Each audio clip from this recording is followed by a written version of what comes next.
Berlian besar yang tersembunyi di dalam 250 pon permen. Salama bisa menemukannya dalam waktu 1 jam. Dapat membawa berlian ini pulang. Alat yang digunakan hanya pisau. Mereka bertiga bergantian menghancurkan batu permen. Lalu taruh permen di dalam kotak. Kemudian setiap kali mengisinya, akan mendapatkan alat baru. Seorang bertanggung jawab untuk menghancurkannya. Dan 2 orang bertanggung jawab untuk mengambilnya. Tidak lama setelah kotak kayu itu terisi setengah. Kemudian panitia membawakan mereka pisau kecil. Tapi mereka menginginkan pisau besar itu di lemari. Panitia menyuruh mereka, hancurkan lebih banyak untuk memberi mereka itu. Mereka tidak punya pilihan selain terus menghancurkan permen. 5 menit telah berlalu dan permen raksasa itu belum berkurang secara signifikan. Tetapi kotak permen yang renyah masih tidak berhenti berjatuhan. Mereka terus mengumpulkan. Melihat bahwa itu akan diisi penuh, pria tercepat berbaju kuning memasukkan sepotong lagi ke dalamnya. Alat lain kali ini ada 2 pilihan. Di satu sisi adalah 3 palu. Satu sisi adalah palu yang tajam. Mereka tidak ragu untuk memilih 3 palu. Hanya ketika mereka ambilnya, mereka baru mengetahui bahwa ini tidak berguna sama sekali. 3 dari mereka mencoba mengenai target yang sama. Hasilnya sama. Panitia telah mengubah kotak kayu baru. Mulut kotak juga lebih kecil. Permen besar bahkan tidak bisa masuk. Mereka hanya bisa menghancurkannya lebih kecil. Pria kulit hitam ini memecahkan permen. Pria kemeja hitam ini dan pria kemeja merah ini menuangkannya ke dalam. Palu karet hampir tidak berguna. Mereka akhirnya harus mengambil permen yang jatuh di tanah dan mengumpulkannya. Akhirnya bisa mengisi kotak. Alat baru kali ini palu tajam. Sangat mudah digunakan. Hampir membuat pria kulit hitam yang mengambil permen dari tanah pingsan. Mungkin dia terlalu sial. Pria baju merah mengira itu coklat. 15 menit berlalu. Pinggir permen sudah banyak yang telah dihancurkan. Mereka mengisi kotak kayu itu lagi. Alat baru telah disembunyikan di brankas. Jika ingin mendapatkannya, mereka harus membuka brankas. Pintu brankas yang sangat keras. Mereka sangat berusaha tetapi tidak berhasil. Pria baju merah ini dengan cepat menemukan cara. Dapat menggunakan tanduk di kepala palu untuk mencongkel cangkang besi. Paku-paku di sekitar dipaku dengan sangat kuat.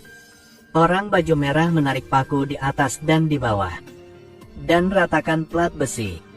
Di dalam ada lapisan kayu. Untungnya tidak terlalu tebal. Si baju merah cepat membuat lubang.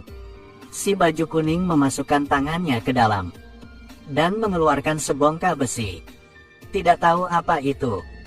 Juga cukup bagus untuk menggunakan ini untuk memecahkannya. Fragmen terus-menerus berjatuhan. Namun, sebelum memasukkannya ke dalam kotak, sangat penting untuk menghancurkannya menjadi kecil-kecil. Hanya tersisa 30 menit lagi. Permen raksasa ini telah dihancurkan 1/5. Tunggu sampai kotak kayunya penuh. Panitia membawa alat baru datang. Sarung tangan permen. Panitia membawa alat baru adalah sarung tangan permen datang. Menggunakan permen menghancurkan permen. Sedang membandingkan mana yang lebih manis kan? Benda ini terlihat besar, tetapi tidak berguna. Sangat mudah rusak. Tapi penyelenggara tidak peduli sama sekali. Sepertinya dia mengulur waktu, tetapi hanya mengandalkan mengambil puing-puing dari tanah. Mereka sekali lagi memenuhi kotak kayu. Alat baru kali ini adalah batu bata bisbol. Kemeja merah baru saja menggunakannya untuk memukul. Tangannya langsung gemetar. Orang baju kuning mengambilnya dan terus memukulnya. Orang baju merah harus mengambil puing-puingnya dan memasukkannya ke dalam kotak kayu. Mereka bertiga bekerja sama dengan baik. Sangat cepat mengisi kotak lagi. Alat kali ini adalah beliung. Tidak ada yang lebih baik daripada menggunakannya untuk menghancurkan permen. Hanya tersisa 20 menit. Baju merah ini dan lelaki kulit hitam bergiliran menghancurkannya. Lelaki berbaju kuning mengumpulkan puing-puing pecah. Tidak ada banyak waktu lagi. Dia ingin alat yang lebih berguna. Hanya tinggal 15 menit lagi. Kotak kayu diisi lagi. Panitia membawakan mereka palu Thor. Yang berbaju merah tidak bisa mengangkatnya. Tapi yang berbaju kuning bisa mengangkatnya dengan lembut. Palu ini tahu cara pilih-pilih pengguna. Ternyata ini hanya palu palsu. Selanjutnya, panitia mengizinkan mereka untuk memilih alat. Kartu kayu jatuh ke kotak apa, mereka akan memilih yang itu. Keberuntungan pria baju kuning kurang baik. Palu karet lagi.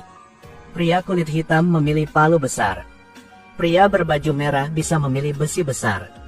Pria berbaju kuning memutuskan untuk mengumpulkan pecahan. Biarkan mereka berdua terus menghancurkan permennya. Waktu berlalu detik demi detik. Pria berkulit hitam menggunakan seluruh kekuatannya.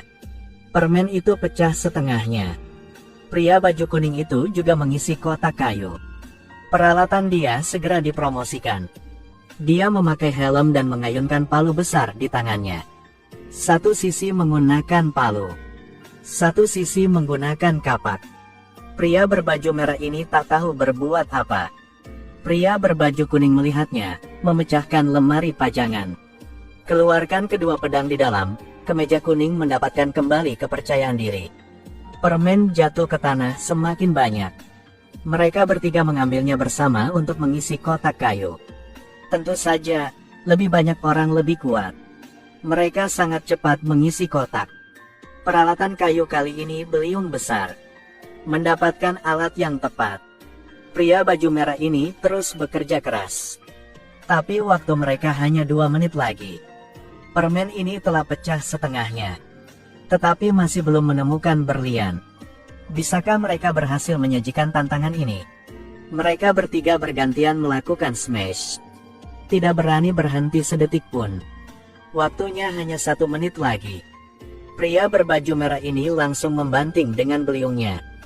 Hanya mendengar suara yang nyaring. Dia menggedor tutup kotak kaca.